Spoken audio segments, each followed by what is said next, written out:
Alors bonjour à tous, alors aujourd'hui on revient pour le test d'un chargeur Power Delivery de la marque Satechi. Et c'est pas un mais trois produits de la marque que je vais vous présenter, c'est le multimètre, le chargeur et le câble de recharge.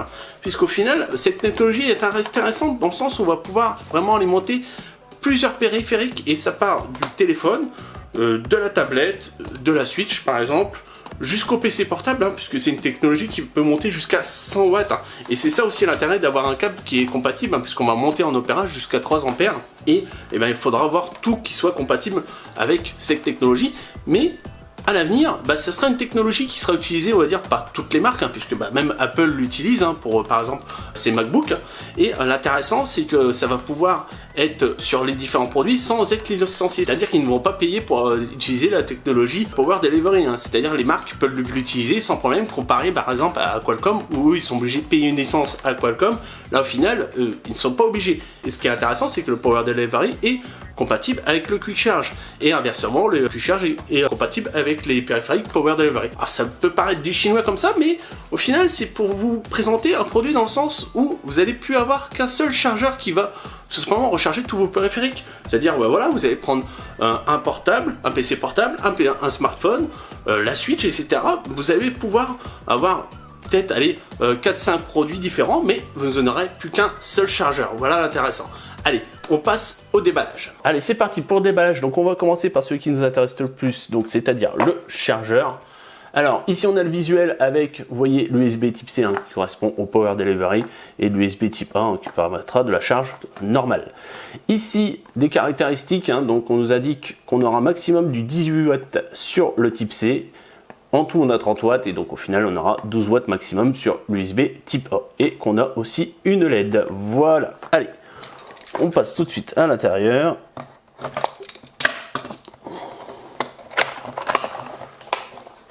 Hop. Alors, on a un petit mode d'emploi juste ici. Alors, est-ce qu'on va avoir du français? Non, je pense qu'on va avoir que de l'anglais. Voilà. Par contre, on est bien en prise européenne, pas de souci à ce niveau-là. Ah, si, je dis des bêtises. Vous voyez, on a du français. Donc pas de souci pour ceux qui aiment les modes d'emploi. Et là on voit un peu les caractéristiques. Vous voyez ici, c'est bien noté. Donc on a 30 watts en tout. Donc le port de recharge au niveau de l'USB Power Delivery, donc USB type C. Donc on a du 5 volts 3 ampères, 9 volts 2 ampères, 12 volts 1,5 ampères et 15 volts 1,2 ampères. Donc 18 watts maximum. Et au final, donc sur l'USB type A, on aura du 5 volts 2,4 ampères. Voilà. Maintenant, on va regarder un peu la bête là. Alors c'est du plastique. On pourrait croire que c'est un peu comme de l'alu, mais ça va, c'est bien fini. Vous voyez, hop. Donc ici, les ports. Et les caractéristiques qu'on retrouve ici. Alors on va essayer de voir un peu la mise au point. Donc au final, c'est ce qu'on avait sur le papier du mode d'emploi. Exactement pareil. Voilà. Donc maintenant, on a fini avec le chargeur. On va passer au câble. Hop. Juste ici. Donc là, pareil, petit visuel. Avec donc la particularité du Power Delivery. Donc c'est de bien avoir de l'USB type C de chaque côté, et là on a une longueur de 2 mètres. Donc là on est tranquille. C'est vrai que c'est toujours bien d'avoir quand même une plus grande longueur, surtout que si vous utilisez par exemple une tablette ou je sais pas, ou par exemple là je vais tester ça aussi avec la Switch. Au moins vous êtes tranquille, vous êtes libre de vos mouvements, même si vous rechargez votre périphérique. Ici donc là aussi, technique intéressante par rapport au Power Delivery, c'est que là, on va pouvoir monter jusqu'à 100 watts. Ça, l'intéressant de ce câble-là, c'est qu'il va pouvoir recharger jusqu'à un PC portable. Et pas besoin d'avoir d'autres chargeurs. Et surtout, voilà, on a quelque chose de compatible parce que forcément, tous les câbles, au niveau de la section cuivre, ne pourront pas envoyer 100 watts. Là, on est sûr, on est rassuré, entre guillemets, on n'a pas de risque puisque voilà, il est prévu pour aller jusqu'à 100 watts. Donc, on a la possibilité, bien sûr, de transférer la data avec, et donc on a aussi du nylon tressé et apparemment le corps qui doit être en aluminium. De toute façon, on va voir ça tout de suite. On va ouvrir, hop,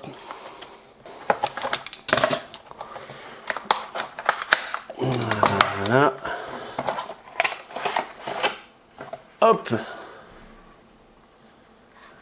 En plus, vous voyez, c'est bien, on a des petits scratchs pour ranger le câble une fois qu'on s'en sert plus. Donc on va regarder déjà au niveau des connecteurs. Alors donc c'est bien de l'alu au toucher.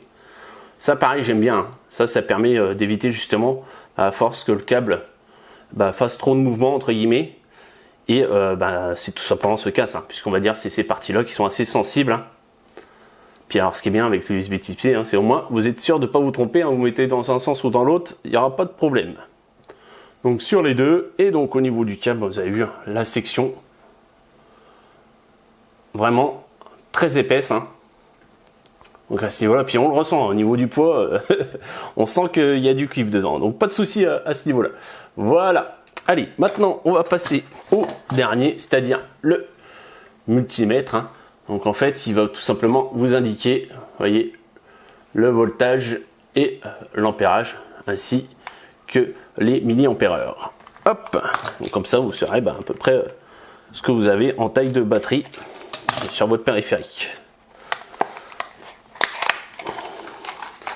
Donc là, l'intéressant, c'est que là, on va pouvoir voir ce qu'on envoie au final sur le périphérique. Donc moi, je vais tester ça avec le téléphone que j'ai, donc le Mi Mix 3, qui est compatible Quick Charge, mais qui au final va pouvoir souvent fonctionner avec la charge Power Delivery, et une Switch qui elle est vraiment compatible Power Delivery.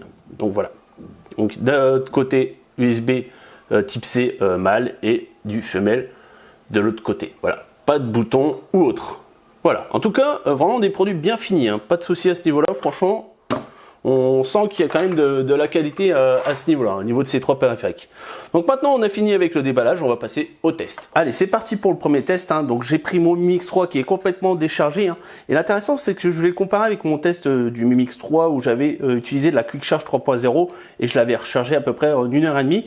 Donc on va voir avec le Power Delivery si au final on a mieux au niveau de temps de recharge et bien sûr si on a de la Quick Charge. Allez, c'est parti.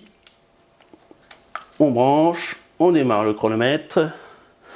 Donc, on va regarder ce qu'on a au premier abord au niveau du voltage et de l'ampérage. Et on est sur du 5 volts. 5 volts 1 ampère. Voilà. Donc maintenant, on va attendre 10% et après, je vais démarrer le téléphone. Donc là, on est arrivé à 10%. Voilà. Et vous pouvez voir que le voltage a évolué. On est arrivé à du 9 volts et 1,6 ampères, donc presque 18 watts, donc au final ce que peut envoyer au maximum le chargeur. Allez, on allume tout ça et on revient à 50%. Donc là on est à 50% à 35 minutes d'utilisation au niveau du chargeur, et au niveau de température on va regarder, on est à 35, voilà, et au niveau du chargeur pareil, on est à 35 maximum. Donc c'est intéressant dans le sens où voilà, au final on peut le voir par exemple au niveau de l'ampérage qui varie apparemment selon la température de l'appareil. C'est ça qui est intéressant au niveau de cette technologie, c'est qu'au final ça va varier, ça ne va pas rester par exemple tout à l'heure vous voyez quand on avait l'appareil qui n'était pas allumé, ça montait jusqu'à presque 2 ampères, là on a l'ampérage qui descend, mais c'est tout simplement pour éviter que l'appareil surchauffe, donc en mettant pour augmenter tout simplement sa durée de vie. Allez, maintenant on revient à 75%. Donc là on est à 75%, on est toujours sur du 8,8 volts et en dessous de 0,6 ampères, donc ça a baissé en ampérage. Tout ça pour voir, à mon avis, voilà, on a une température assez maîtrisée, on est encore sur du 35-36 là. Et au niveau du chargeur, on est sur du 35, ouais, voilà, 35 à peu près. Donc toujours la même maîtrise et on est à peu près voilà, à 54 minutes de recharge. Donc maintenant, on revient à 100%. Donc voilà, c'est fini, on est à 100% au niveau de la recharge. Voilà, on était à la fin sur du 5 volts ouais, 0,6 ampères, hein. Et au final, bah, voilà, on avait fait 99 minutes, hein, donc ça correspond, allez, à 1h40, hein.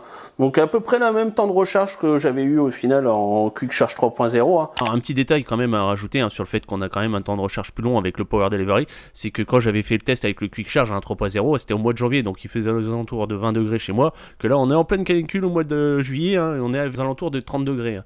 Donc au final c'est pour ça, puisque comme on a une mesure de température aussi bien sur le chargeur que sur le téléphone, donc l'ampérage a tout simplement baissé, donc forcément le temps de recharge est plus long. Et aussi au mois de janvier je revenais de recevoir le téléphone, hein, que là au mois de juillet, 6 mois après, je peux vous dire qu'il a eu pas mal d'installations dessus, donc forcément plus de choses qui tournent derrière, donc forcément une consommation plus grande du processeur, et forcément pareil, encore un temps plus long de recharge. Et puis si j'avais la flemme, hein, de refaire un test avec le Quick Charge 3.0, hein. Mais chut, faut pas le dire. Mais après, c'est logique, hein, dans le sens, puisque, on va dire par rapport à la technologie Quick Charge qui monte à 18 watts, hein, là pareil, au niveau du Power Delivery, on est à 18 watts max, hein. Donc c'est tout à fait logique qu'on retrouve le même temps de recharge. Allez, maintenant on passe à la Switch. Donc nous voilà avec la Switch, hein. J'ai lancé un jeu, hein, donc là un petit Rocket League, et on va prendre le chargeur officiel, hein, donc là, hop, Nintendo, vous voyez ici les specs, hein, donc ça va à peu près jusqu'à 40 watts, et hop, on branche et on va regarder un peu avec le multimètre cet échine, ce qu'on va envoyer avec l'officiel. Alors, on va mettre dans le bon sens. Voilà. Alors, est-ce qu'on va bien voir? Voilà. Donc, on est sur du 14 volts et 1,17 ampères. Donc ça, au final, c'est ce qu'on voit, donc chargeur officiel, sachant que au final, la Switch est compatible Power Delivery. Donc maintenant, on va brancher le chargeur Satechi. Hop.